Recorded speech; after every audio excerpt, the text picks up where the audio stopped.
Scott and I probably talk like every week, maybe not quite every week recently, but like definitely during cross season, it's like almost a daily update. And I haven't even managed to get to listen to his, because right now the way that riding and like quote training goes is if I can scrape a half hour on the treadmill and my balance ball with a podcast on double speed, then that's kind of a good week for me. That's okay. Scotty and David's show's not that good anyway. Okay. Now you were recording for that, right? Yeah. Oh yeah. Guess what, boys? That's the open.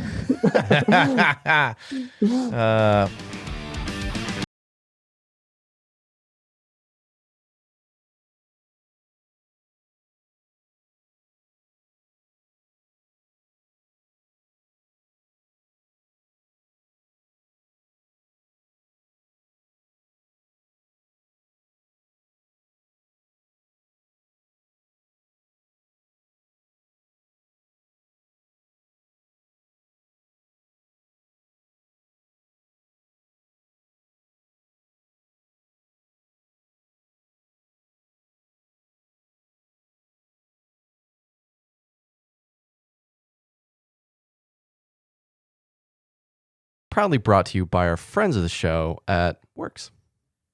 Yeah, you've heard about the amazing portable power cleaner from We've been Works talking about it a lot since the beginning of cyclocross season. It's the revolution of 2019, 2020 cyclocross and beyond. It has done an amazing job to make things simpler at your home, but there is so much more that Works has, and we have recently received a whole bunch of fun stuff to play with, and it's changed a bunch of things around my house. TGL tested, TGL approved. Absolutely. Works has a whole plethora of things for you available, and it ranges from sawhorse collapsible tables with clamps, the sidekick table, which is incredible. 300-pound capacity. Like you on can a table. Stand on it. And like, it's, yeah. I mean, we'd be real close to testing the limit of that if you and I that stood might be on good it. Content right there. So this is happening. But really amazing stuff, and it all bolts together and like works. Yeah, floodlights, rotary cutters, electric snips, all runs on the 20-volt battery system. Like it's all interchangeable with everything that we've been talking about with the HydroShot already. Just expanding your work capabilities and everything that you can do around the house. It all works together. And that is why... That was nice. Exactly, I know. And that's why they're so that's why powerful. Doug makes the big money.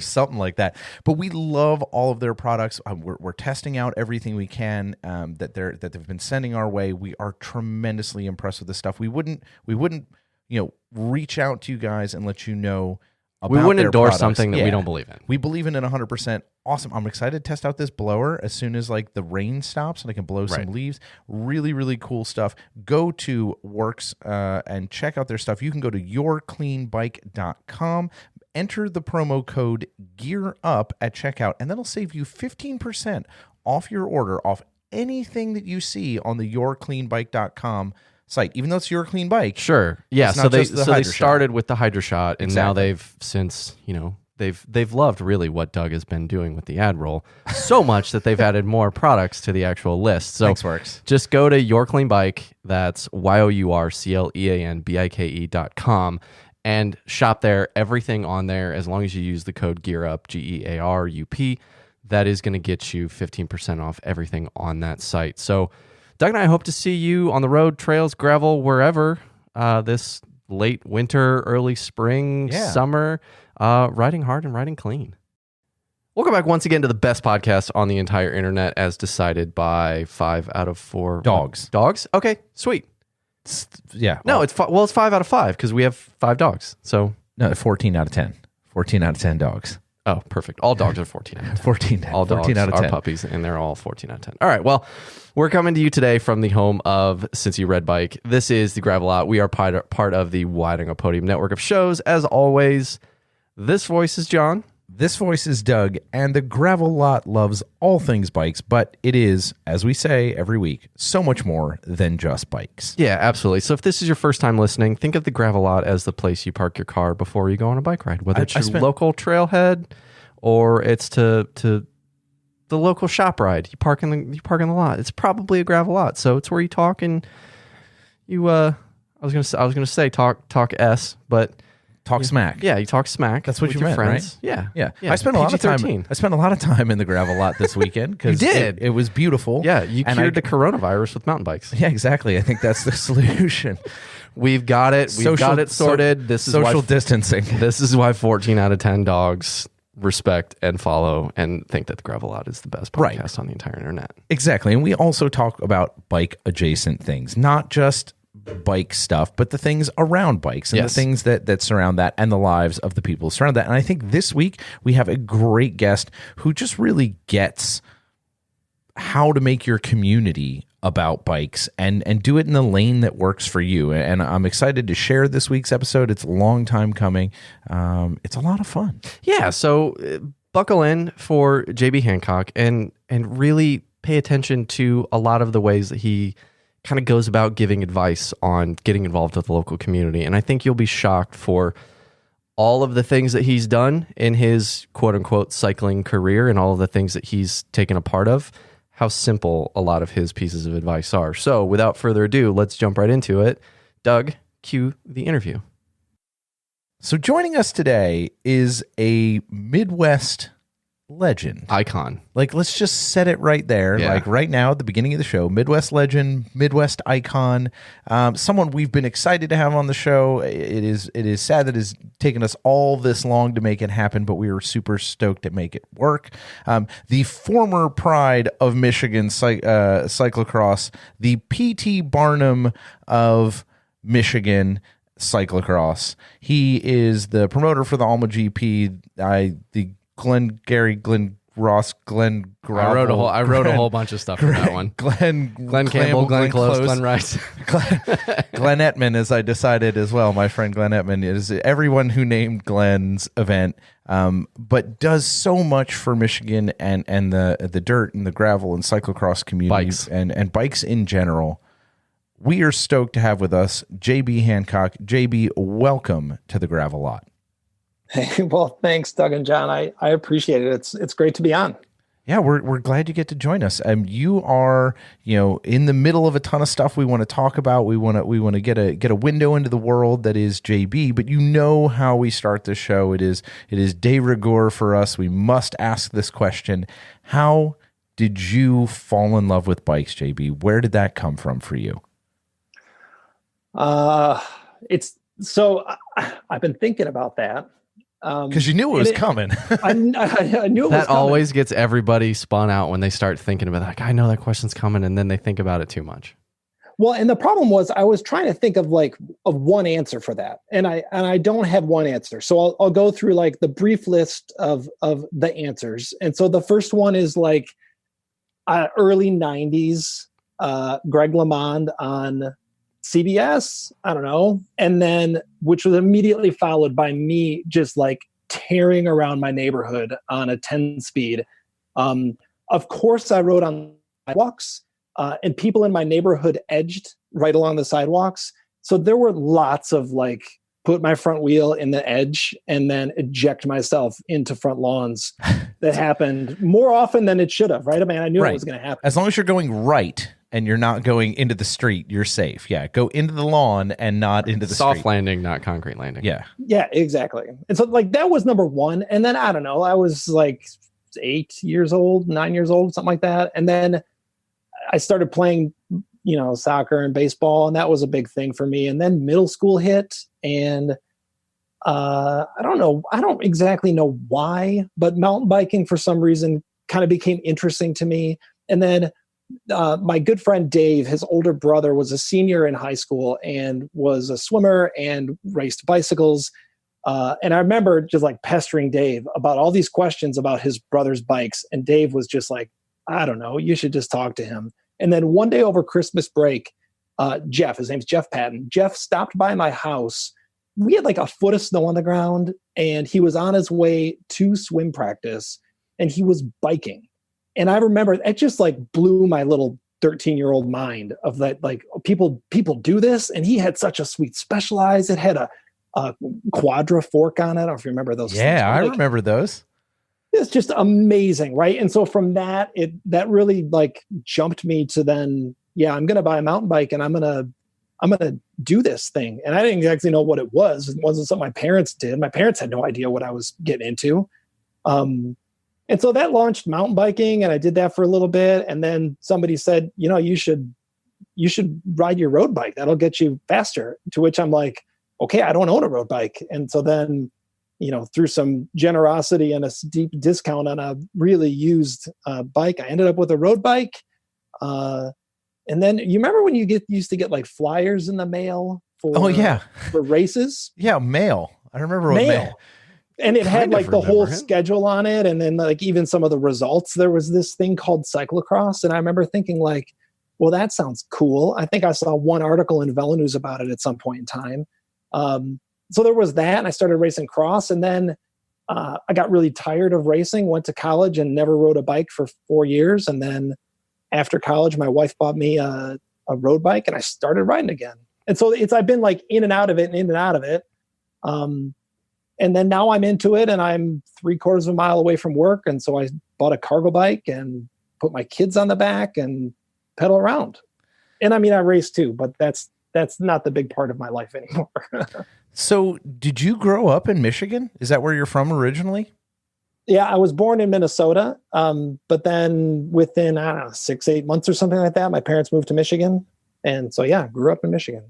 And did you do all your schooling and all your later stuff in Michigan, or did you travel around and before you ended up back in Michigan? So in terms of schooling, everything's been in Michigan. I've been fortunate enough though, just in terms of like my upbringing, but then also my wife and our priorities are to see other things. And so, when I was doing my master's, I got the chance to work at a company called Kidzibits for maybe 8 weeks or something like that, which is in Minneapolis. And the most amazing thing about that story is that I think my oldest daughter, Grace, was like 6 weeks old when we left. And so my wife is the most amazing person in the entire world. And I got to go play with, making the insides of Kids Science Museum stuff. And Grace, by the time we came back to Michigan, had lived in Minnesota longer than she had lived in Michigan. And then fortunately, through kind of like my PhD work and then just some travels after that, got to spend some time in the Netherlands and then France, and nothing that's like permanent, but extended duration type vacation work things that have been really great to take advantage of. So you've gotten to really travel the world and experience a lot of things, but you just seem to keep, and I kind of get where you're going with this, you just seem to keep gravitating back towards this center of gravity for you in Michigan. Yeah, I mean, so I went to Alma College, and that's where I'm faculty now. And in kind of one of those jobs that I never thought that I would be able to come back and work at my alma mater. It's a small school. There's one person who does science teacher education. That person happened to leave and they had a spot, and I thought, okay, I can apply, and they hired me. And so that connection to Alma, like after I went to school here, we never ended up leaving Alma because I worked at Alma High School, and then I was doing my master's about a half hour away, and then my PhD was an hour in the other direction. And so it's weird that I've lived here basically now since 2001. And I suppose that's a really big part of what is my involvement in cycling now is really related to the fact that I happen to live in a community that is really pro cycling and understands the benefits, economic benefits and health benefits, peace of mind benefits associated with just going places on two wheels. And so it's felt like all of these opportunities have come, like multiple opportunities have come to move from Alma. And every time my wife and I kind of look at each other, and it's like, well, I mean, there's of course good things and bad things about Alma, but yeah, there is some sort of gravity here. And we really enjoy it. And I feel pretty lucky to have been able to land my job here. So you said, and I want to come back to your education a little bit and a little bit about what you do in that space, but you said something interesting. You said that Alma figured out and is passionate about cycling as part of the community. How the heck did they get there? Was this something that has been ingrained there since you showed up, or how have you seen that develop while you've been in the community? I think so. There's kind of like like jokingly we refer to them as kind of like the old guard of people that were here that raced bikes. I don't know how it happened. So that like one of the guys who grew up in Alma and worked at our local bike shop is called Terry Cycle. He went on he was the from what I understand, I believe the downhill mechanic for the Volvo Cannondale mountain bike team back when they were the blue and yellow team. Yeah, for sure. I know that team.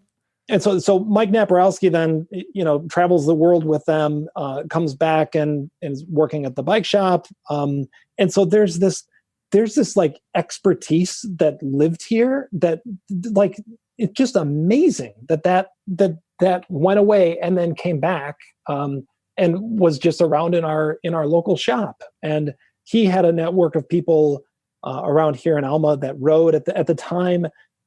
Primarily the kind of stuff that they were all doing was mainly mountain biking. But there was a Tuesday night road ride. I think that Alma was probably like the people who live in Alma were probably early on to the gravel scene, because most of the surrounding roads are not paved. And so, we would do a road ride. Yeah. Alma's not exactly a metropolis. Yeah. You just ride what you have. Yeah. 10,000-ish people or so when college is not in session, and it's surrounded by miles and miles and miles of gravel roads. Which is beautiful. I mean, it's flat, but it's nice. I mean, I couldn't ask for a better place to ride my bike, honestly. Well, there's something intriguing around the idea of having somebody with that much knowledge in your specific town, whether it's a town of 10,000 or 100,000 or a million or whatever, because those folks exist everywhere. And those Tuesday night rides, those mountain bike group rides, all of those things exist in a lot of different places. But shifting a community-wide cultural dynamic from, we have bikes in our town, and there's a lot of people that get dressed up in the kit and the outfit and go ride bikes with their friends, and transitioning to it to, I know JB, and he takes his daughters on his cargo bike, and he moves things across the city with his cargo bike, and he rides to work, and I know that person that commutes to work, and then that person goes racing, and there's how do you think you go from having bikes in your town and having those folks in your town to changing that dynamic and that conversation to focus more on the fact that those bikes are part of the town? Does that make sense? Yeah. I mean, so like lots of things seem to just kind of, I look back on it, it feels like it happened at the same time, but it didn't. I mean, so, there's one, a lady named Sally that lives in town, and she petitioned to the city to put a mountain bike trail in one of the like kind of more wooded city parks. And I think that there was kind of, from what I understand, like 100-meter long test trail for probably a year, because there were people that were apprehensive about, building this mountain bike track in this park that used to have some walking paths in it that were really kind of dilapidated, and nobody really went back there. So that kind of seeded and was a thing. And I honestly don't even know now how many years that trail's been in existence. And then back in late 2013, so it was like polar vortex, I had approached the city to move what used to be the Ithaca Grand Prix of cyclocross, to move it to Alma, but I needed a venue, and our parks are nice, but they're flat. They're not like places that you would necessarily think, oh, that place would be an amazing place to put a cross race on. And so they ended up opening up this abandoned airport that kind of turned into a dump site. And we built the Alma Grand Prix of cyclocross course out there. And I think at that point in time, when I was telling people about cyclocross, they were like, hold on. You get off your bike? Why are you getting off your bike? Why aren't you riding on the road? So this isn't like the Tour de France? And so like lots of those conversations. And I think when the city started to see the economic benefits of what putting on an event in your town can do to some of the businesses in town, that really seemed to start to turn the tide shortly after we got one of those like bike share, I don't know what to call it, bike share program, like you kind of swipe your card and you check out a bike. Yeah, we're currently sitting in Cincinnati's bike share program as we speak, recording. Oh. Yeah, because that's what I do by day. So I fully get what you're talking about. That's a game changer. Yeah, and it's like then we also have the Fred Meyer Heartland Rail Trail that is about 40 miles between Alma and Greenville.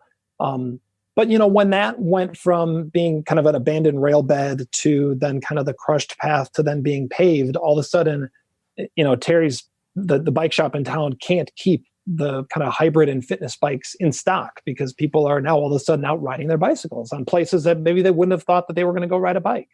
And so there were a lot of these kind of like infrastructure things that all seemed to swirl around in the past 15 years to eventually make it to a community that I think, values and prioritizes a cycling culture in a way.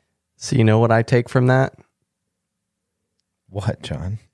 I take that there's not a magic bullet, that there's 1,000 tiny bullets, that everybody's moving their way and using their weight to move the things that they can move, even if it's 100 meters of trail.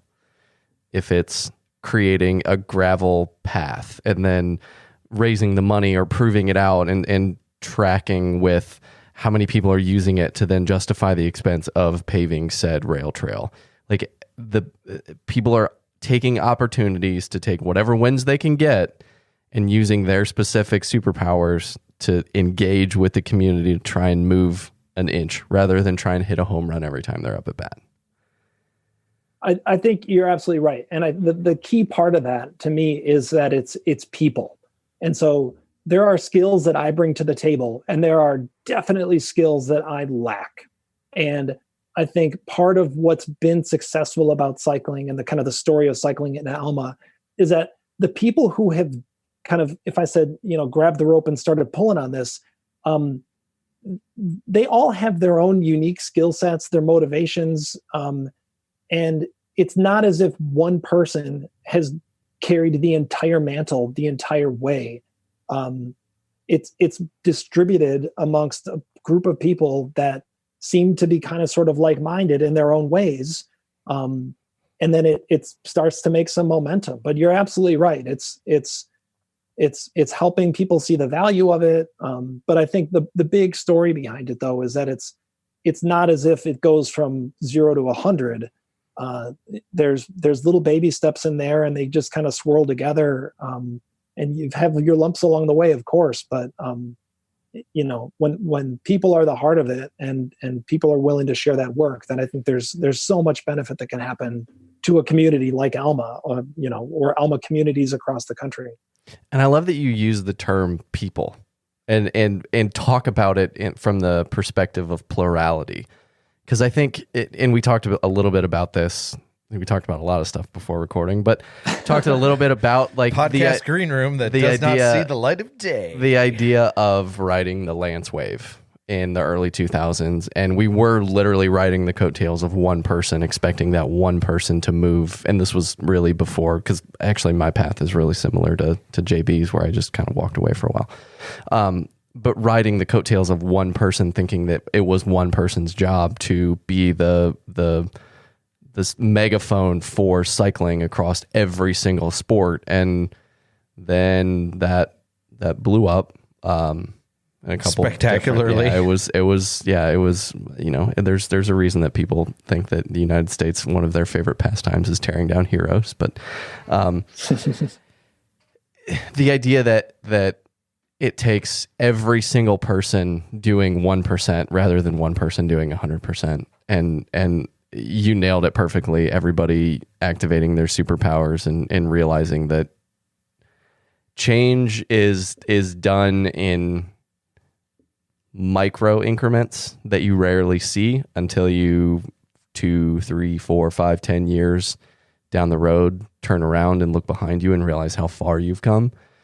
And when you're telling that story about the trail going into the wooded park in the city, I'm thinking of what we have going on right here, right now in Cincinnati, where 20 plus years now from the first time that the trail was pitched for a city park, we finally have 1+ mile trail. And they did really something similar where it was like, okay, we'll give you basically the bare minimum of square footage to build a trail so we can prove that you're not going to go in there and do Red Bull Rampage or whatever preconceived notions people have about mountain biking. I'm lucky if I can ride up anything, correct, much less ride down it. But just fighting all of the preconceived notions in one of it is the largest municipal park in the country, right? It is. It's very specific. You can do this specifically, JB, right? Like it is the largest managed urban forest in the nation. Right. Right. What I take away from that is there's a lot of space. Just like it's like 1,600 acres, but it's just like I am the only half Portuguese bike share operations manager in the nation. Right? Like Are we for sure of that? I don't know. Someone challenge my throne. Challenge my throne. We got to get the geek squad out on this. Challenge my throne. But it is about people, and that is important. And I think that community engagement, that community involvement, is really how this is all driven. And it's neat to see. Not everyone always agrees, right? Not everybody always agrees on the path and the pathway forward. But when you put those ideas out, you get the community moving, and everyone's like, "Ooh, this is a win we can get behind." And I love that a community like Alma has gotten there, and I think that bodes so well for everybody's just like general, like, this is a blueprint, whether you're big or small, a community where people who really are passionate about a thing, trying to push a little pieces together, really make it work. That's awesome. Well, and then convincing the folks that have no skin in the game or don't understand bikes or get annoyed when they get stuck behind a bike or whatever, insert annoyance here from not bike person 99.9% of the world. And those folks that are passionate about getting bike lanes and getting, bike share and trails and rail trail, all of those things, being able to talk to those folks and being able to rationalize and humanize those conversations back and forth rather than just yelling and screaming, which is, I think, more often than not what you end up seeing in terms of whether it's Twitter or videos or whatever media you're covering, because that's way more dramatic to watch than somebody having a rational conversation back and forth with somebody that disagrees with them. Yeah. But I mean, you bring up the idea though about, having disagreements is, I think it's a good thing. It helps things move forward.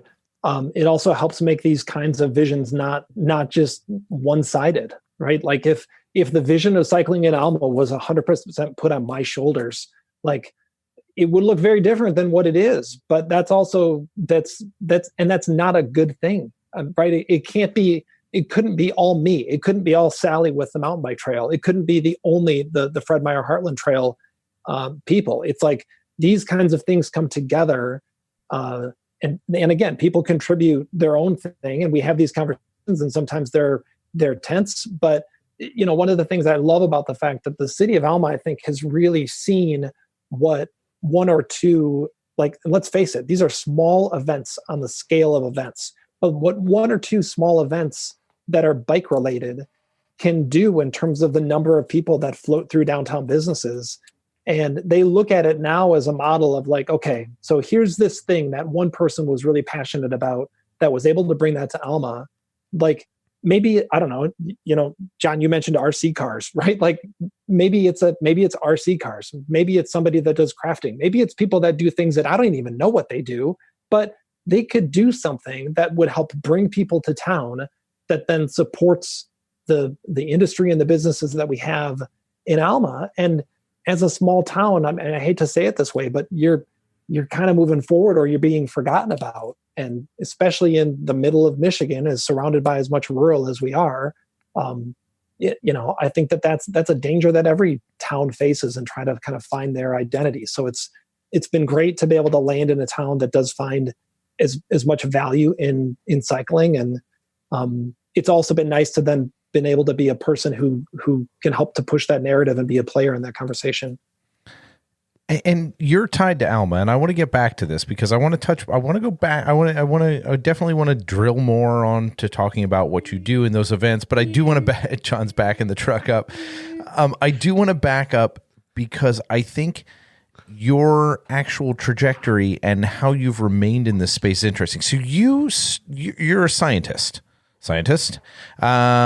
and you have been in education, teaching in high school, and now are doing, I don't know, the hardest of things, which dissertation, yes. Which you are wrapped in the middle of right now. Where did this start for you, and why did you fall in love with science, and what does that trajectory in your life look like? Oh gosh. I don't know. I mean, I think back. Right. So my undergrad was in physics, my master's in physics, and I did my master's in physics with the full intention of then finishing my master's in physics and then going back and teaching high school.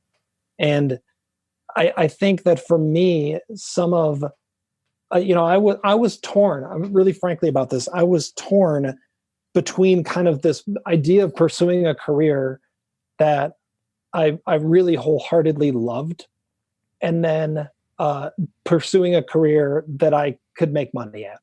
And I hate to put it in such kind of binary terms, but that I really wrestled with that. Yeah, it's true because like Doug said, you have bike share operator guy, and I grew up loving to draw and design race cars, and it's like, okay, how do you turn that into something that you could put a roof over your head with? Like, I get how you're like, okay, how do I still love my job, but how do I actually eat?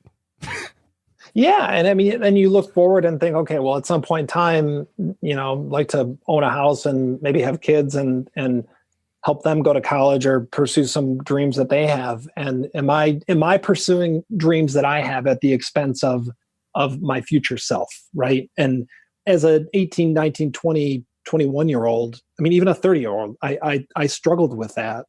Until finally, and I don't know, I kind of joke with my students now that literally I was 30 years old when I figured out what I wanted to do when I grew up. And I think that message of, when I was 18 and kind of following these interests of like, I was this weird kid that like physics just kind of made sense to me. It was a place where math came alive and I could understand why I was doing all the math that I had been doing in high school. And so pursuing that as kind of an interest area made sense. And I think then woven in there somewhere is that kind of that idea that, working with people for a living is a really fun thing to do and rewarding in a lot of ways that you can't count in terms of what your bank account looks like. And so, that path for me to go into teaching was like, if I said tumultuous, I mean, I tried to just convince myself multiple times that like, I didn't really actually want to go into teaching. And it wasn't until then I was actually teaching that I thought to myself, this is the kind of work that I want to do. And for me, that path of teaching in high school and then taking a leave of absence to go do my master's, it really wasn't until I was in my teaching at Central Michigan University after I had finished my master's that I had that realization, like when I was working with the pre-service physics and chemistry teachers at the time, that I remember driving home one day. They were debating as to whether or not I was going to be able to keep that course for the next year because I was relatively easy to cover other courses as a full-time instructor there.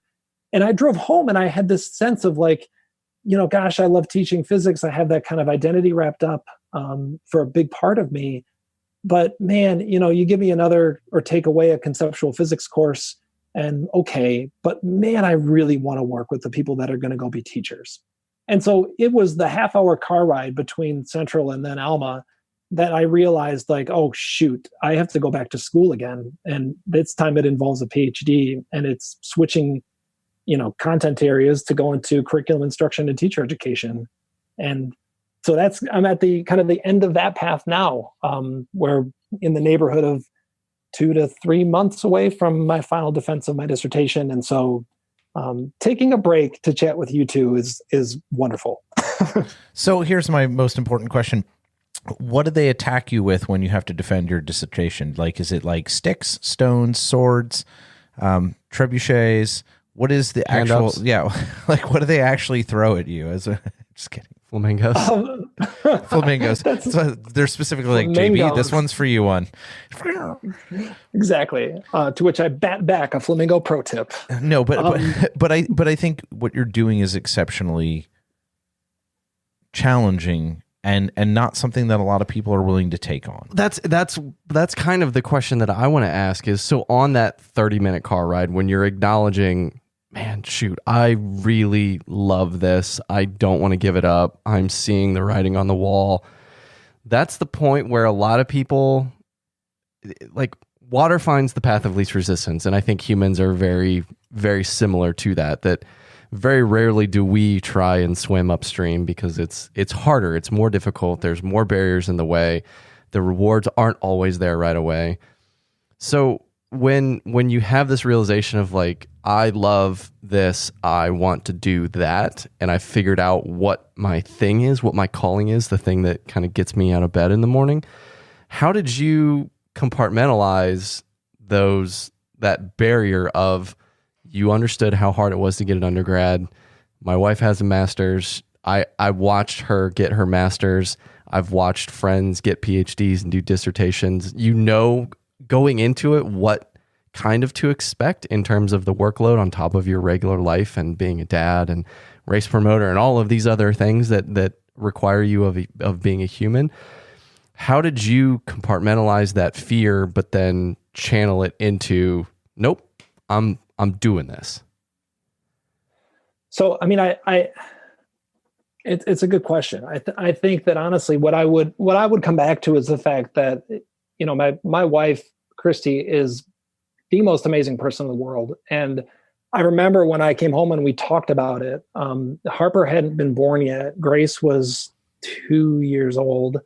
And I never ever experienced any sort of sense of like, oh, you're kidding me, you're going to go back to school? Like we're going to go, you already did that for 2 years. We're going to get your master's and then you're going to go back and teach high school and life is going to be normal again. Right. And I never, ever once picked up any of that. And so the fact that I'm as fortunate as I am to have such supportive people around me that said, you know, yeah, if this is what you want to do, then yeah, let's do this. And for me to be able to be in that privileged situation, I think is something that I'm very conscious of. It also makes me really conscious that I really don't want to screw it up. And there's lots and lots of times over the course of a PhD program that it's hard and it's tiring and you question whether or not you actually really like this. And at times you don't, but then there's other times when, you know, I can start working and then 6 hours later I pick my head up from the computer. But man, I'm really engaged with whatever it was that I was researching at the time. And I think that for me, that sense of, you know, I knew how much work it was going to be. I think more importantly, Christy knew how much work it was going to be. We knew that our kids were really young when I started, and then going to be elementary school kids by the time I got done. And then when I got done, there was a very high likelihood that we were going to move somewhere. And all of those things being able to go into with you know, a spouse that is as supportive as she is, I couldn't be luckier to be able to do that.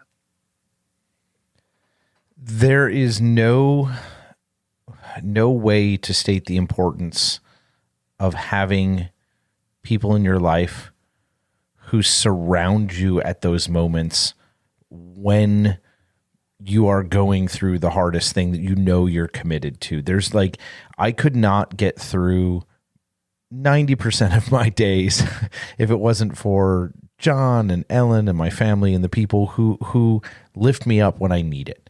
And to have that in a partnership is quite literally everything. It doesn't matter who that person specifically is in their relationship to you, but to have those people in that space is tremendous. And to be able to walk into those commitments and know that, like, yo, you got me, dog. Like, that is so powerful and transformative in achieving things. Yeah, it gives you the motivation to and I like what you said of I don't want to let anyone down because they're investing all of this in me, but I almost think of it as it is impossible to put into words what that feeling of having those folks around you does. You know when you don't have it, and you know when there's people around you that aren't supporting you. You feel that, but knowing that just no matter what, you have that safety net, it makes you. I mean, it makes you feel like you have armor walking into you feel like into any meeting, into any classroom, into any situation. You're like, nah, I'm going to come out of this one fine. You could double down. Yeah. Yeah, absolutely. Absolutely. Well, you've been doubling down in a ton of spaces. I mean, Life's not complicated at all. No, like young kids, teaching at college, doing your dissertation, put on multiple races.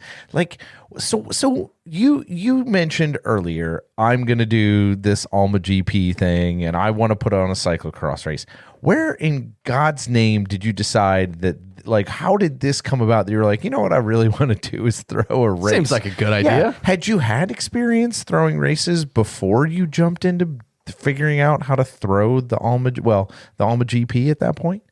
So kind of in 2007, I mean, not kind of, I did in 2007, cyclocross in Michigan is really bifurcated. We had at the time, the Tailwind series, which was primarily in the kind of Detroit, Ann Arbor area in the southeast part of the state.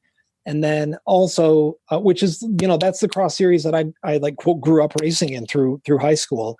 And then in that time when I was an undergrad and not riding bikes anymore, on the west side of the state, in kind of the Grand Rapids, Holland area, another race series called Cyclocross started up. And Tailwind was very much pursuing this kind of much more like UCI type model where they had, before anybody really had taped courses, Tailwind had staked and taped courses. And then on the other side of the state, in the Cyclocross races, they were more like kind of mountain bikey type courses.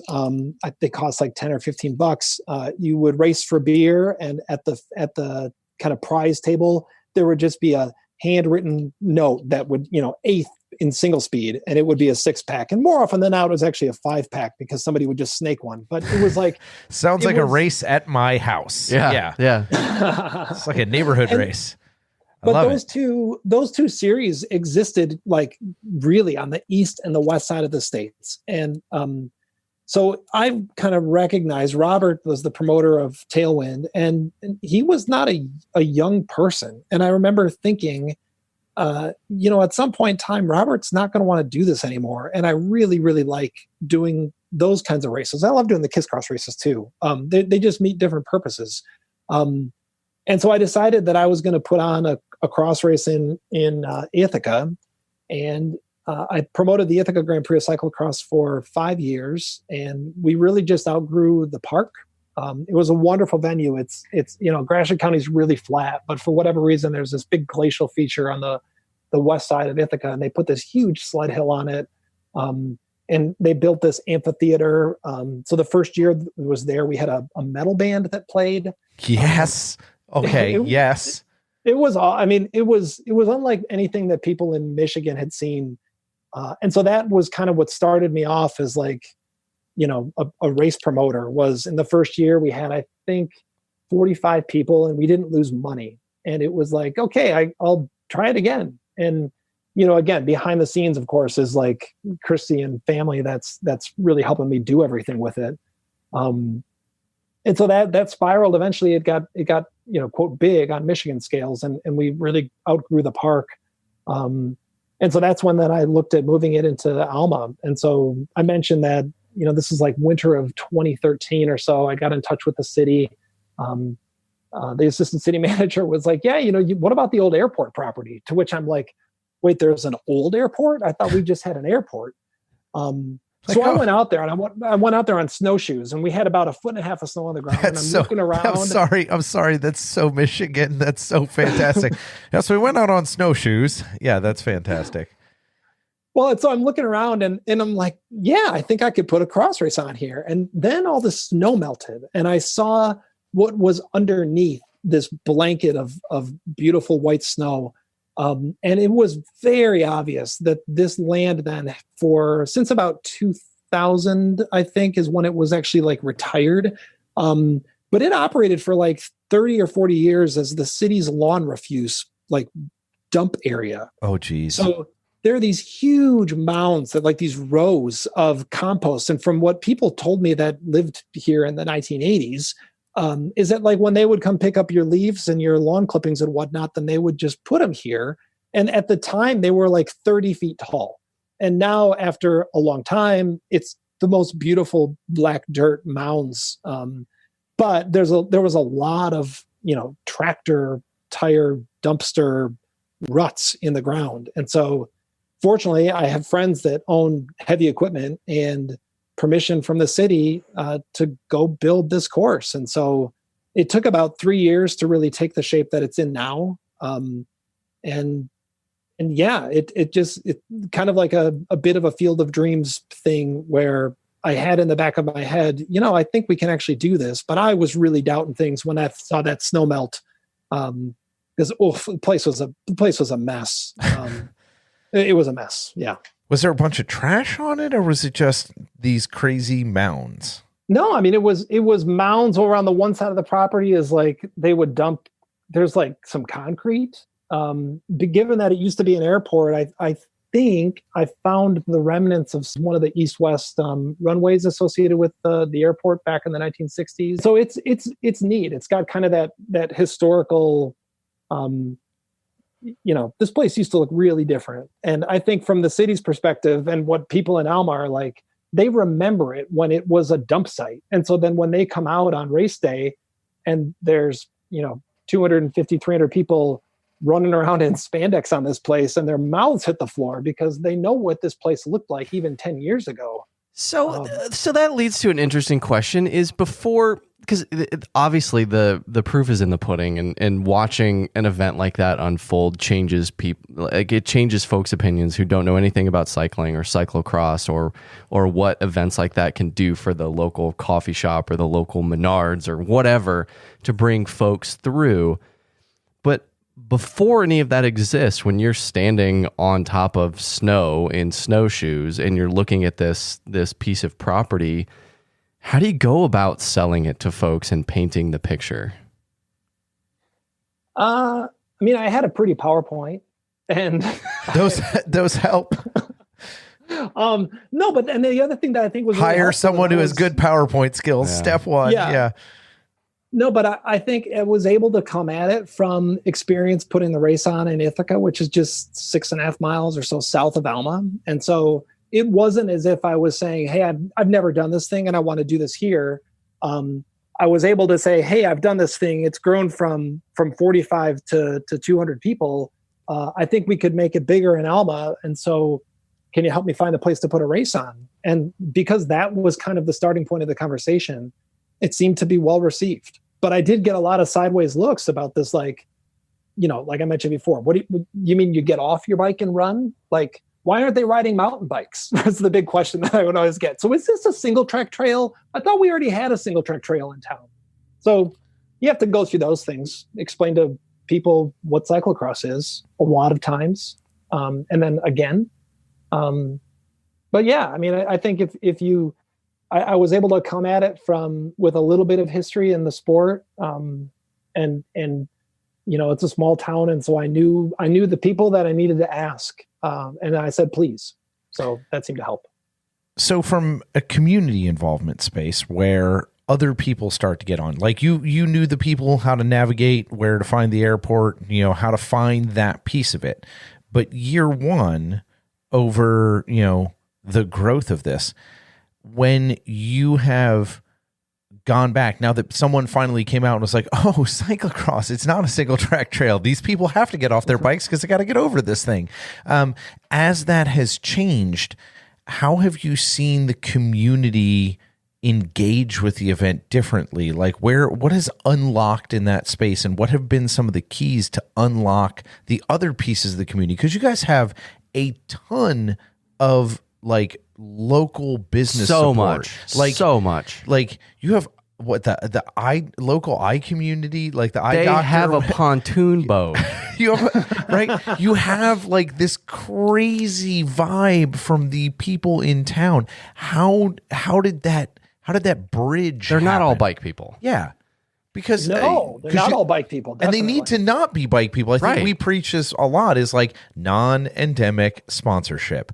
Don't take the bike shop's money. Terry Cyclery, like they're doing their thing. They're going to be there. They're of course going to be there. Right. People are going to show up and be like, "Yo, I need a cable. I need a whatever." Like, I got they're you, going to be dog. okay. But you don't need to take their money. Yeah.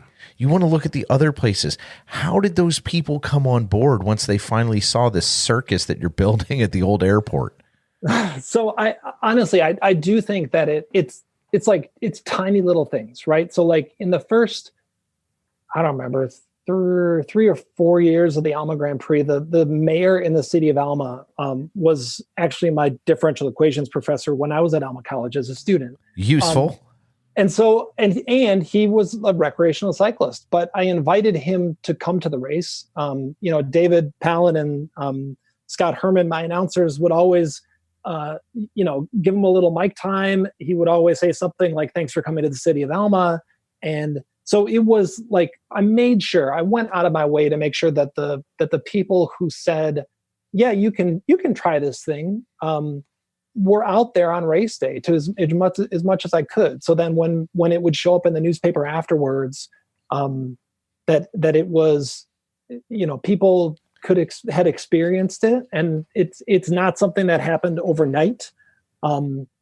But it went from that then, as I was able to then talk to more and more people at, some local businesses, and in particular, right, Avalon Pontoons, as like, "Hey, I put this bike race on and it happens out kind of sort of near where your factory is. And, by the way, I think if we had a pontoon at a cross race, like, that's going to turn some heads. Nobody's ever had a pontoon at a bike race, for all I know." Yeah, and it's not like you have a lake. No, we definitely don't have a lake. Right. Like, this is not a lakefront property. Correct. No, and so the other thing too that I had to just like, I gotta say it, right? So the Belgians at Nationals, right, with floaty this year, floaty cross, yeah. And so everybody's always like, "Oh my gosh, this pontoon." And in the back of my head, I'm like, "Hey, it's not a pontoon. That's a raft. I will show you what a pontoon looks like." So I feel like I turned into a pontoon snob about it. But I mean, Avalon, they drop off, right? So here's the other thing. For people that don't know, first off, you should go Google Avalon pontoons. But and if you buy a pontoon from Avalon, tell them the Alma Grand Prix sent you. But I will say, I remember the first time I saw one of these in like a homecoming parade.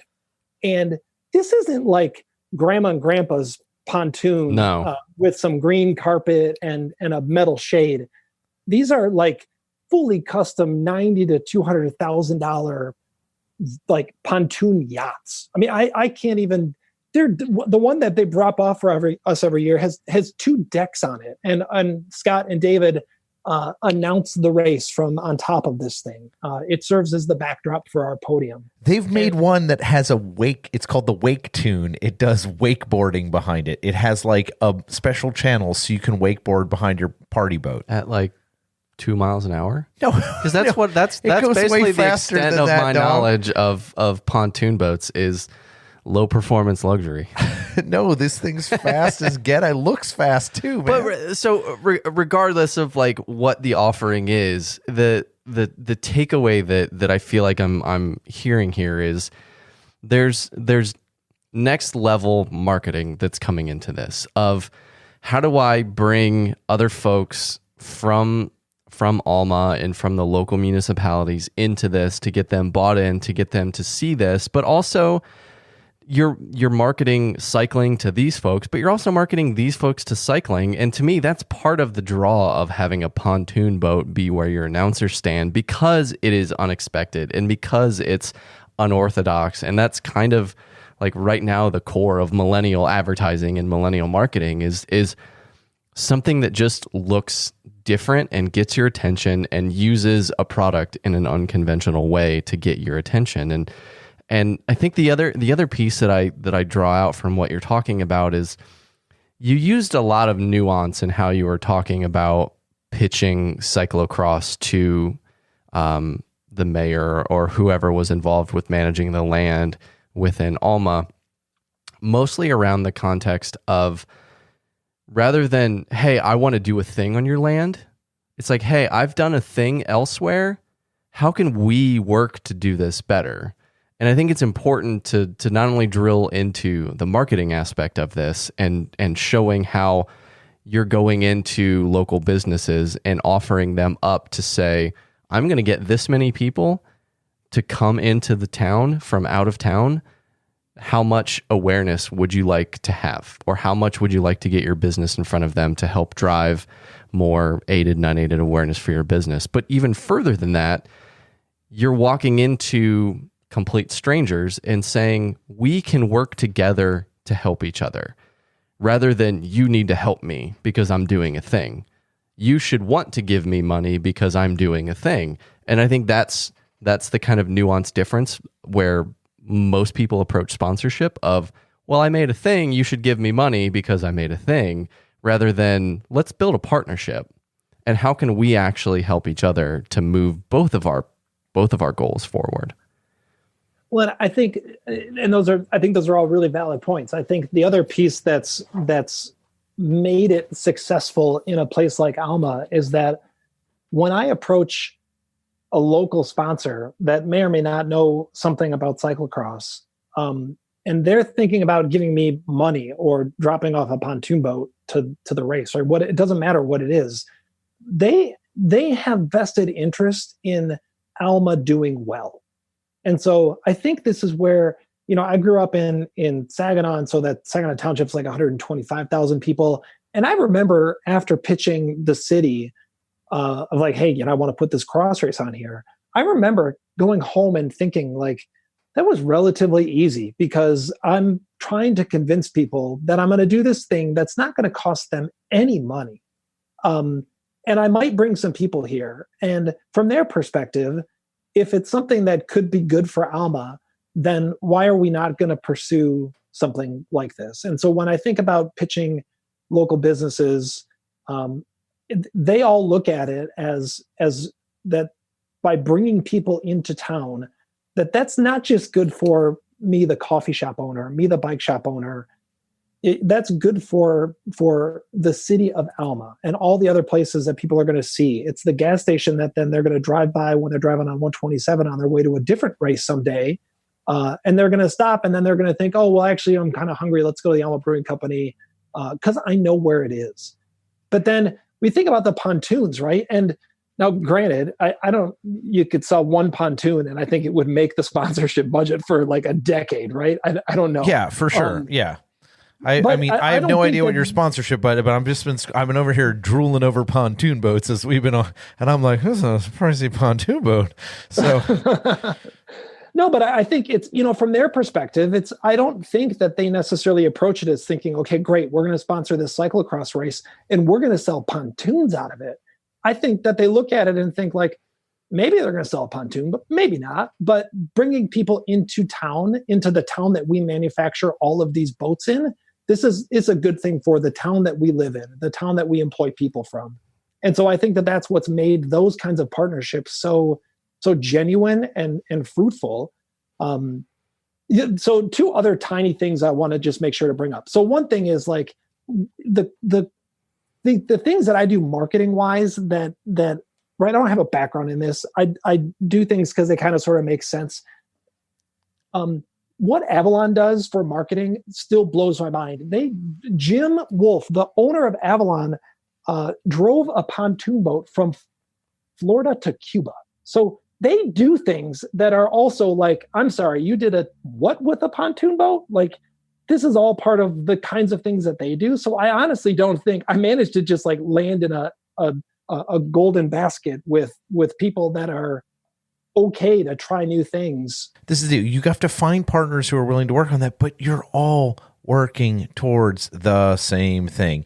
And that is not always apparent as people approach this stuff, right? And I think, and that thing is not myopic. Correct. It's communal. But you said, "Oh, hey, I'm not like I don't have a background in this. I just do what I think makes sense." And guess what? That's marketing. That's John. I mean, like John's taught me that, and that really is it. You're finding the commonality, and the place is no. This community is what we care about, and we're gonna do. I, JB, like bikes.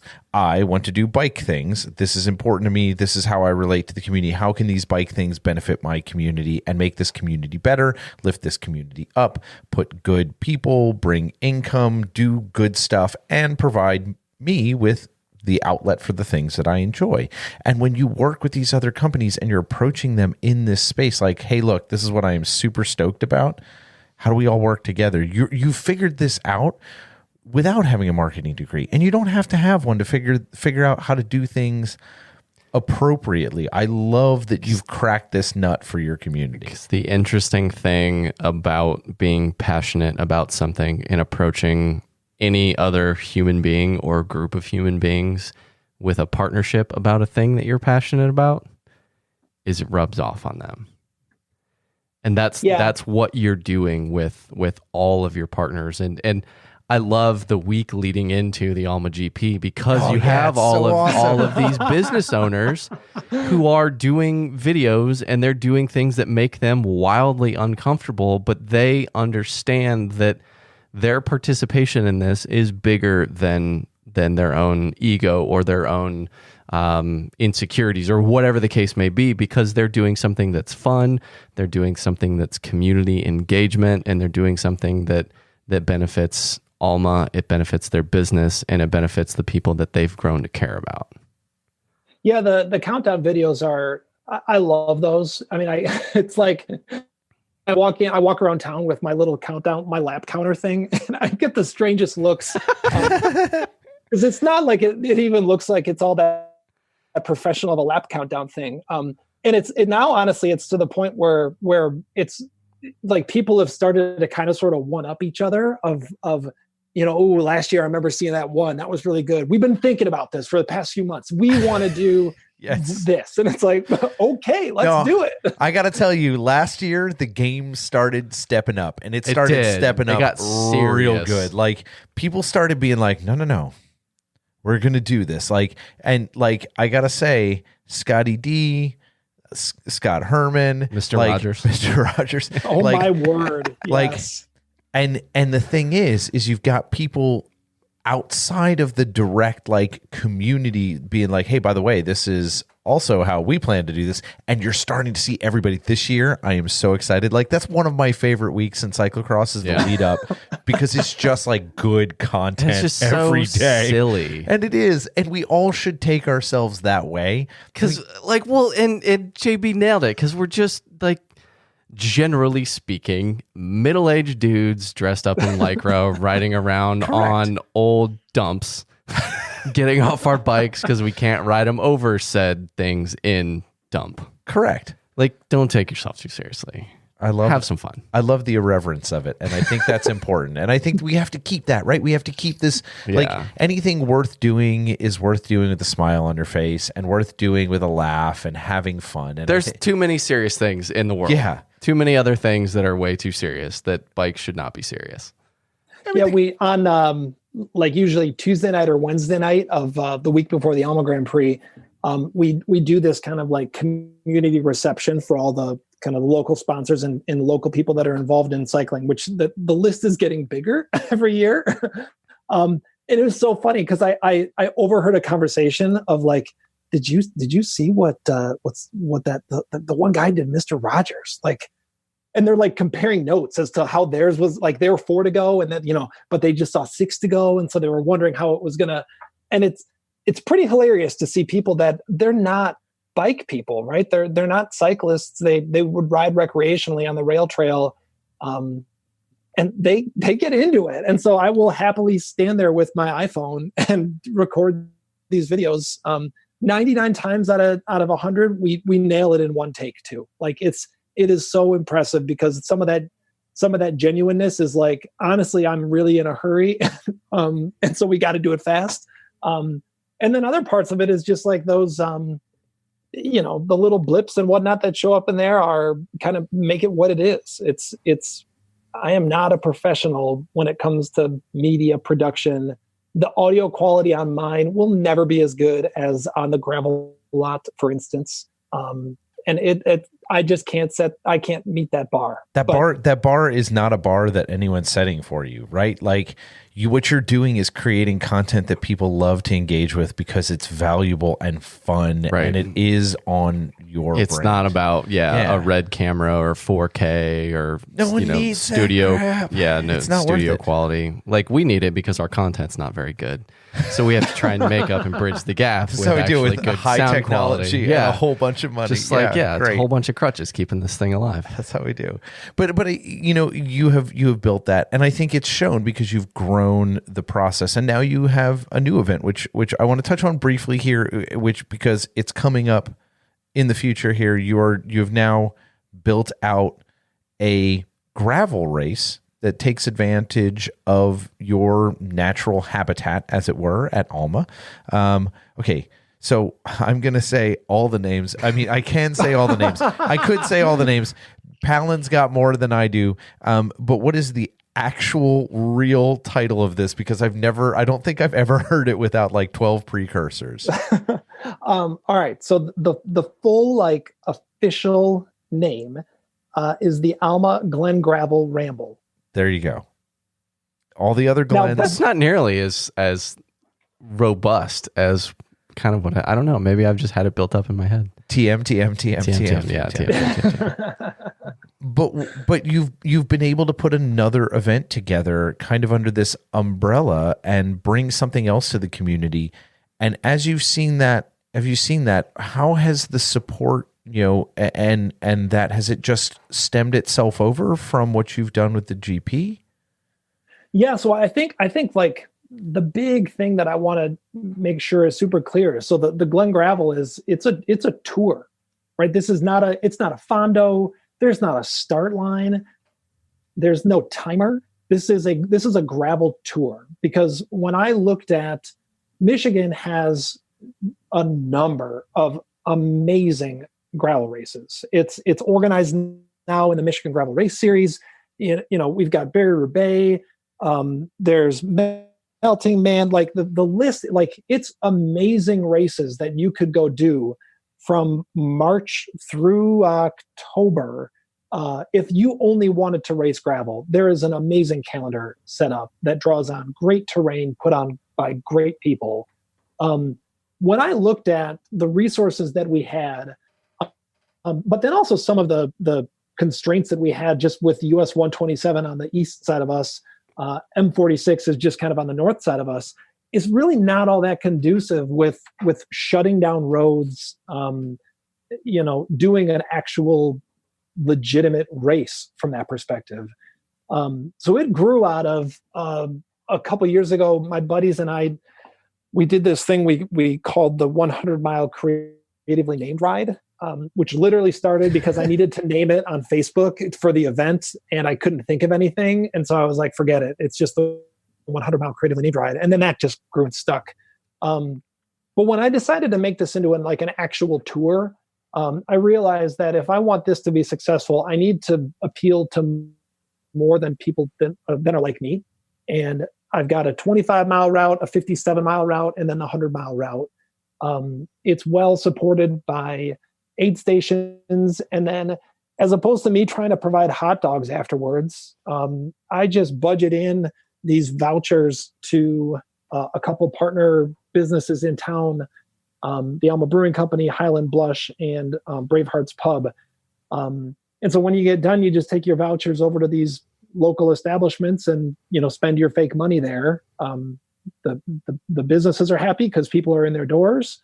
And it's such a laid back thing compared to, course tape and bib numbers for the Alma Grand Prix. And so I think that the community has really rallied around this thing that maybe they don't want to pin a number on and race in the Alma Grand Prix, but they might try 25 miles on gravel. And that's been really the neat thing to see, is who has gotten involved at that 25-mile entry point. People that I would never have thought would actually bite off 25 miles of gravel.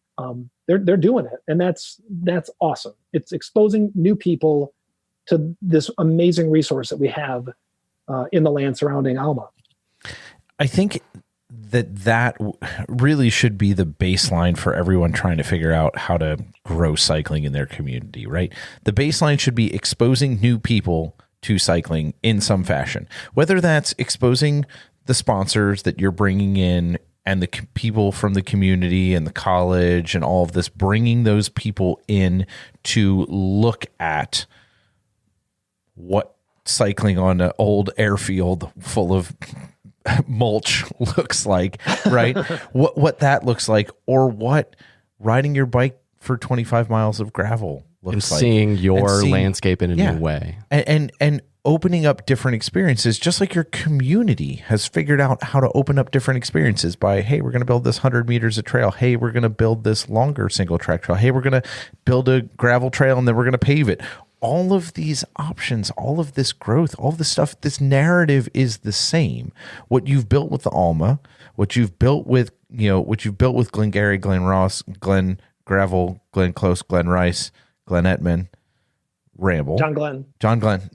Ohio, John Glenn. I didn't know. I was uncomfortable making an Ohio reference in today's episode because it is for Michigan, correct. The state up north. He can't. Can you utter it? Are you allowed to? Is that okay, John? My arm just started burning a little bit. He's got a tattoo of Ohio. It just catches on fire if he mentions Michigan. But all of those pieces of it are just you guys consistently taking a step, moving a little further, taking a step, moving a little further, and growing the community and exposing people to cycling as part of life. Not as the end all be all. Right. Not as the pinnacle, top of the mountain, not as Greg LeMond, where you and I certainly, fell in love with cycling, right? Like I was into, like, that was it. But that's not where you're focused. Where you're focused at is where this affects the community and getting people to understand that this can be part of life. Yeah. And doesn't have to be the entirety of life. It's not the entirety of your life. Yeah, exactly. Yeah. It's it's like, again, like we were talking earlier, it's the base hit versus trying to get up every time and hit a home run. You probably end up scoring more runs if you just get on base. Just get on base. And like every one of these things, like it can't go understated to say, do something, do anything, and then make it better next year. And then make it better the year after that. Whether it's, and we talked about it with Tyler, Vegan Cyclist, of how do I start a YouTube channel? How do I start a podcast? How do I start film a video? How do I start a race? I don't know. Do it. Well, what do I need to do? Just start it. Well, JB wants to make videos. Well, I have an iPhone. I have a studio in my pocket.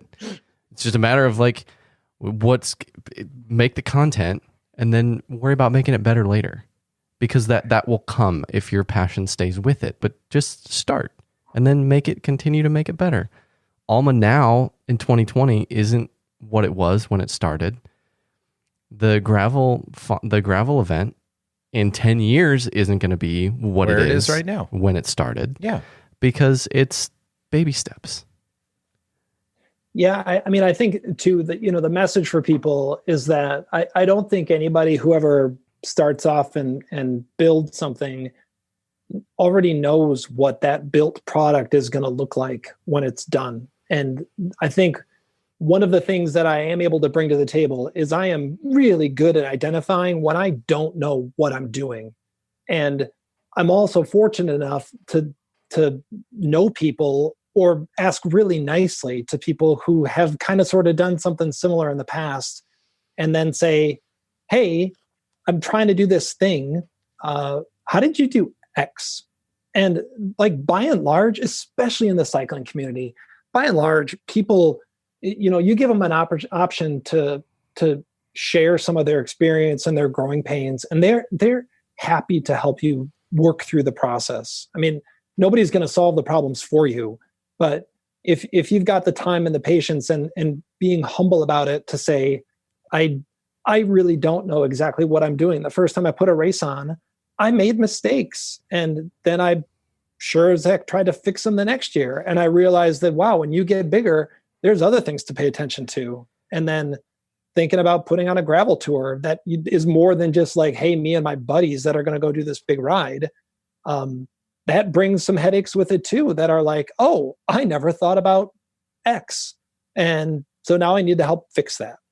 And I think coming at it with kind of a resource mindset, that there are within your community, and define that however you want to define it, but within your community, people know things, and people are happy to help or willing to lend a hand and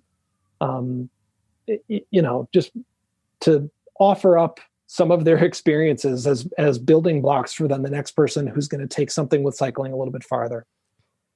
So this may seem pedestrian to you to ask this question, but why do you think that asking for help doesn't come with any barriers for you? Because I think what you're saying is where most people struggle.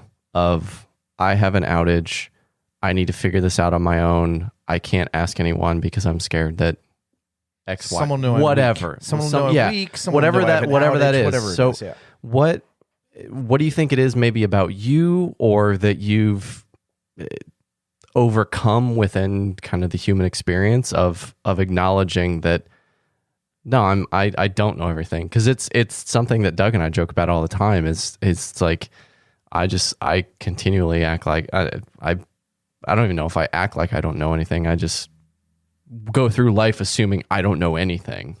It's easier that way. It is a lot easier that way. Where am I? Right. Just the like, is this Wendy's? Perpetual like confused dog, like tilt head. Is this like, Wendy's? Do you guys have hamburgers? I don't know. I guess I think it's I mean, my day job since feels like forever has been a teacher. And so I guess when I look at supporting people in learning new things, I think part of the stance that I take on my work is that, people are coming to classes because they want to better themselves in X. And so they come at it with an open mind. And if I, as the teacher, had the stance that everybody already knew everything, and I'm going to be a pretty atrocious teacher. And on the other hand, if I had the stance that like all these people know nothing, then I'm also going to be a pretty atrocious teacher. And so I think that part of it is just kind of it's ingrained in me, and the way in which I do work and approach problems is that I think that there are, communities of knowledge and understanding that we can build off of and make better together. And honestly, it's just, I can't even name one time for you when I reached out to somebody with a question related to something like bike promotion type, and that somebody gave me the cold shoulder. Like it just doesn't happen.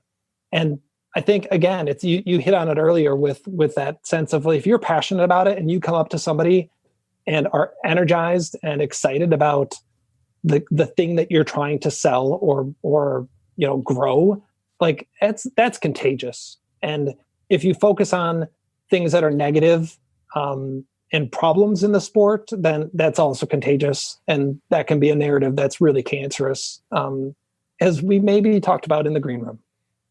We may have. That's quite possible. Yeah, there's a lot of talk of. Sometimes you got to get stuff off your chest every once in a while. It's okay. Yes. And that was mostly John and I. Right.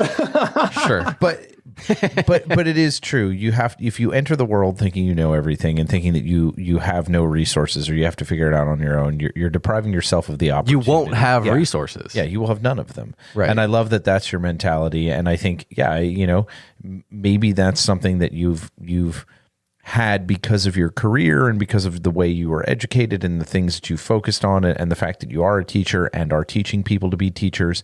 But that perspective serves other people and should serve all our listeners. I mean, this isn't just about bikes. This is about life. Like, you cannot solve all your problems at work. You cannot solve all your problems at home. You cannot solve all your problems. And I know what yourself. You're thinking. You're like, yeah, I can. No, you can't. You cannot. You can't. No, I sat down. I've tried, and you can't. I sat down this morning and I looked over across the table having coffee with my coach, and I said, yeah, I need you to just make sure I don't hurt myself. Right. Like, I need you to protect me from me. Yeah, just protect me from my psychosis, protect me from all these things. I have no specific goals, but I need you to keep me within these rails. And I think that's an important piece for people to take home. But another thing I want to ask you, and I think this is kind of where I want to wrap up, because we've touched so many different things, and God, we got to have you back on the show. Like, we can, like, now that we got the baseline of JB, we can talk about so many awesome things. When you're done your dissertation, yes, and sitting in PhD land, we'll have to have you back after the Alma and whatnot. I'm going to try to make the Alma this year. It's been on my list. I don't have a heavy race schedule, so it means I can travel a little We don't have anything going on the end of May. Yeah. Oh, wow.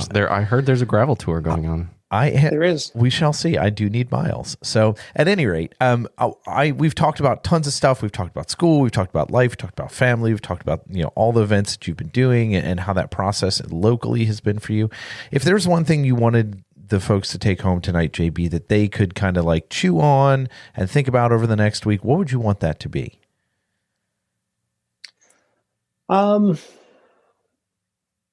So that's a good question. I think that when I think about, so I'm 37. I started racing when I was 14. And I think the reason why I'm doing what I'm doing right now within the sport is because there were so many people that when I was 14, 15, 16, 17, 18 years old, that lended a hand, that got me new bar tape, that replaced my cleats on my SPD shoes, that helped me by taking me to a race.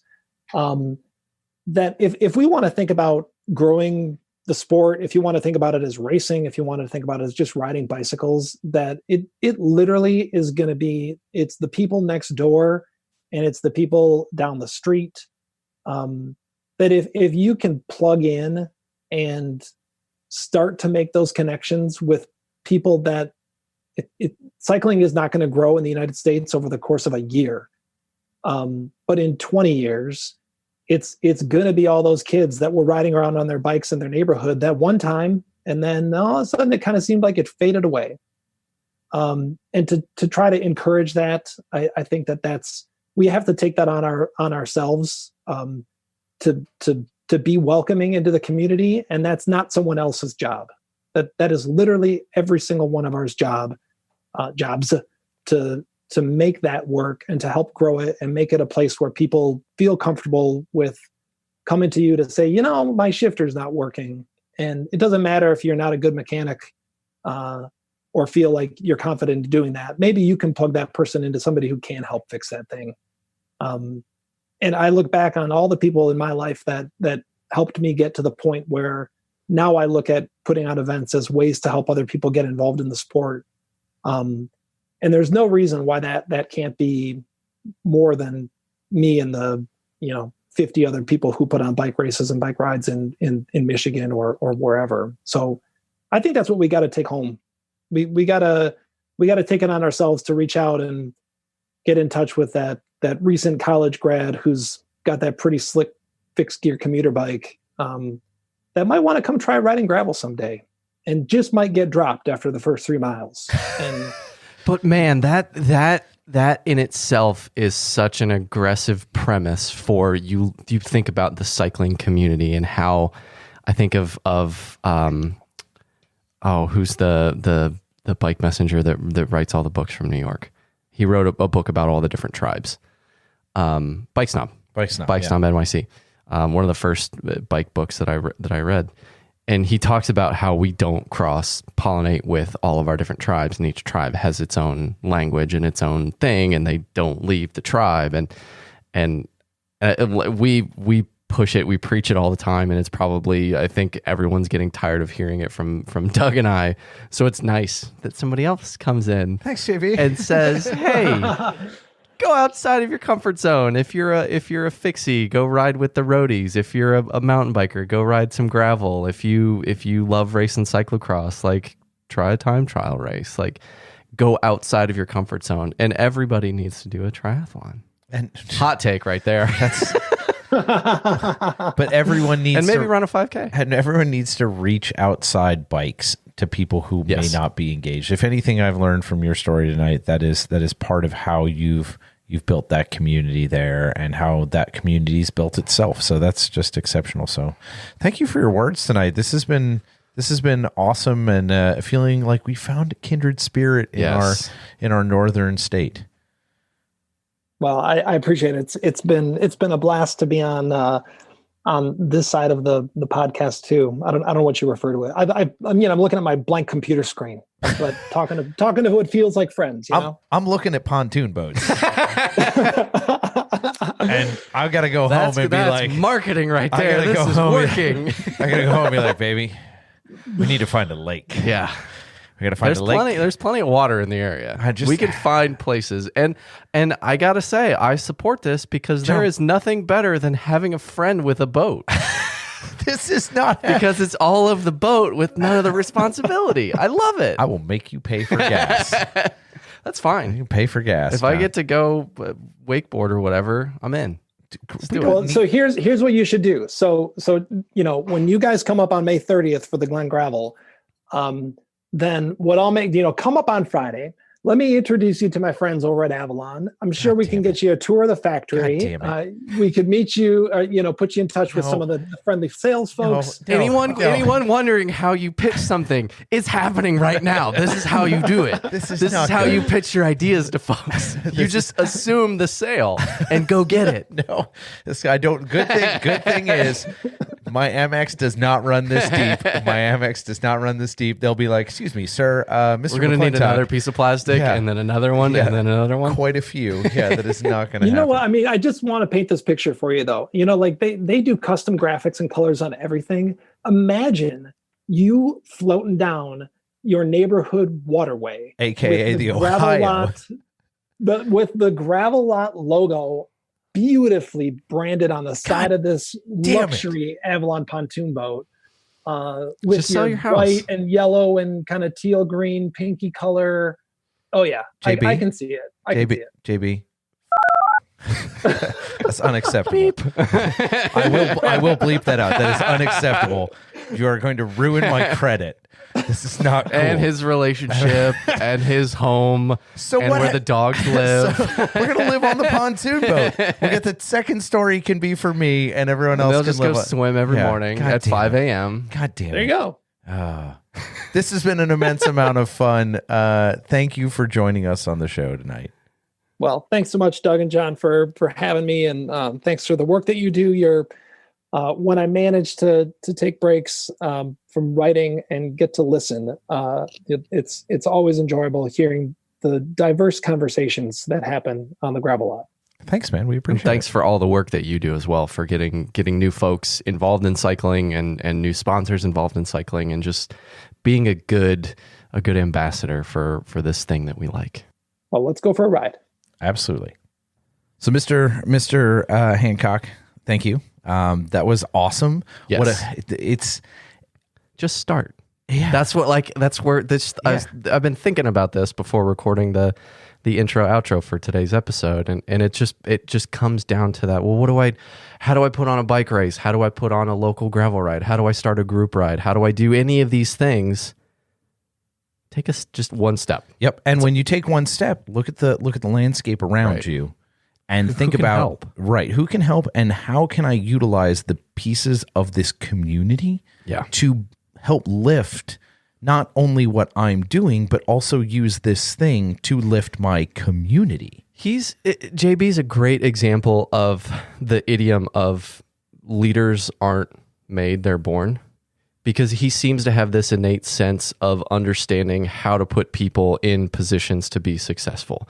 Like, I'm looking across the table at Doug. Doug, what are your superpowers? What are the things that you do really well? And I naturally see those things, and I try and, if I'm JB, put you in a position to go and do those things, rather than, if I put you in a position to do graphic design, you're going to spend 99% of your time trying to figure out what's going on, and 1% of it actually executing the thing, because it's not what you're good at. Correct. Versus like if it was me, I'll spend 1% of my time actually just executing it, and then 99% of it probably making fun of you for not being able to do it. But it's because that's what I do. That's kind of my superpower. So he seems to have this innate sense of figuring out, being able to have kind of compassion for people and figure out who they are and what motivates them and what they're good at. Yeah. And then just naturally sliding them into a position to where, not that he can take advantage of it, because that's the wrong phrasing, but like how he can envelop them into what he's trying to accomplish. Well, and part of that comes from him understanding his own outages, and I think that that's something that we all have to work on, right? Like, you know what you're good at, right? And you know what you're not good at, and instead of trying to pretend you're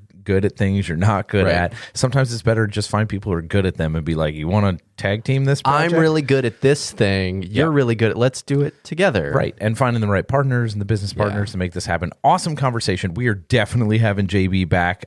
He is getting super busy. The Glenn Gravel, Glenn Close, Glenn Campbell, John Glenn Edmund, Gramble, that's enough. That thing is happening at the end of May. Make sure you go hit that up. We'll put the links in our show notes.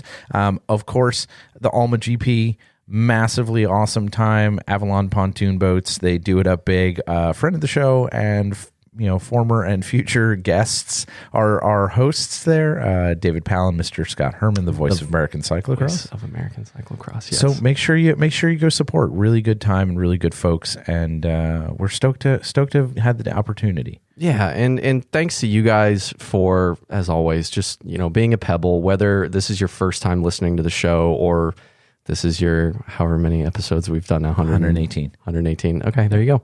If you've listened to 118 episodes, kudos to you, because probably the only person on the planet that's listened to all of them is my co-host here, because I haven't even listened to. I have to edit them. I've listened to all of them at least twice. Present for 118 episodes.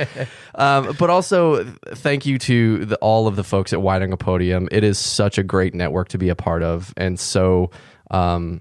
We're so blessed to be kind of surrounded by so many people like JB, whether it's Dave and Scotty from Bike Shop Show and,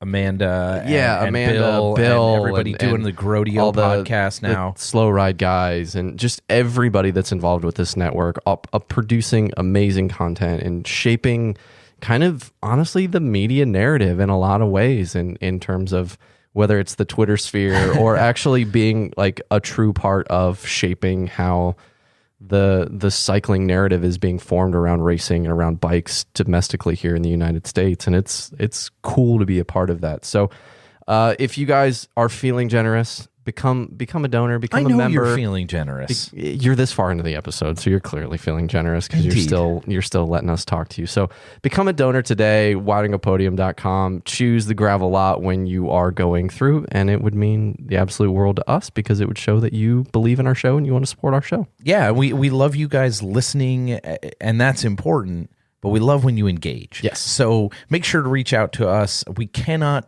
do any of this. Think about talking. Think about talking to yourself in the mirror. Like, it's fine every now and then for some positive self-talk, but we're, again, 118 episodes. If it's just us talking, then come on. It mostly is. But you know how we find folks is because you say, what I know who has a good story and is doing something amazing. You should talk to this person. And we love that sort of outreach. So bring us community, bring us folks. Yeah. Get a hold of us. We are at the Gravel Lot on pretty much every form of social media. We do not have a TikTok yet. I don't think we're going to get one, because I am not really feeling like I need to do a bunch of dancing, but I did see Elizabeth Warren do it, and it was funny, and now I'm kind of she's got time right now. Right, exactly. She has some now spare time. You can also go to thegravellot.com, and you can hit us up through a forum there, or find all of our old episodes or our merch or any of that sort of stuff. We're going to try to get some new stuff up here in a little bit. Working on it. We love hearing from you.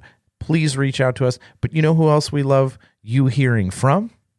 Is all the people that make this happen on the financial side, and that's our sponsors. So make sure you go check these fine folks out. So we talk about it a lot. Whoop. It's basically how I make sure. It's how Doug lives. It's how I make sure I'm not going to die. He's alive. And it's gotten to the point now where Ellen and my coach Kenzie will be like, so what's your whoop today? I'm like, not very good. It's kind of bad. You have other people monitoring you. Right. It's good. It's like having, but let me see your wrist.